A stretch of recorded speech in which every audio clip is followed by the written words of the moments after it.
Code ng tunay na lalaki, Chapter 4, Harap ng kaaway. Tahimik akong tao pero huwag mo akong subukan.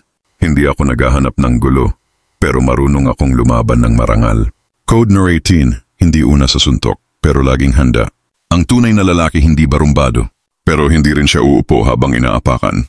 Pinipili niya ang kapayapaan, pero pag tinulak sa labanan, hindi siya bababa ng dignidad. Ang respeto ko mataas, pero may limitasyon din ang pasensya ko. Code 19, walang patutsada. Diretsuhan kung may problema. Hindi siya pa-cryptic. Hindi siya papatama. Kung may problema siya sa'yo, sasabihin niya harapan, tahimik, pero diretso. Hindi ako mahilig magparinig.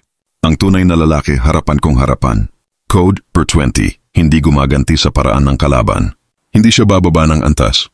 Kahit niloko siya, siniraan, o tinapakan, hindi siya bababa para lang makaganti. Ang ganti niya, tahimik na pag-angat. Hindi ako tulad mo, kaya hindi rin ako lalaban tulad mo. Code Jur 21, hindi siya nagpapakita ng galit, kundi ng galing. Habang yung iba nagwawala, siya tahimik. Pero yung galit niya, ginagawang disiplina, hustisya at panalo. Hindi ako sigaw ng sigaw, pero habang sumisigaw ka, ako ang gumagawa ng hakbang para lampasan ka. Code 22, marunong pumili ng digmaan. Hindi lahat ng away pinapatulan.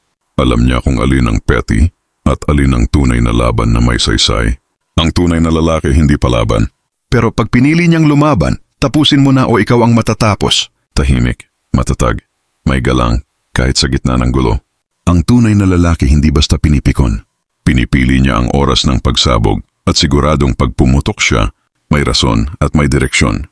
Thank you for watching and follow for more.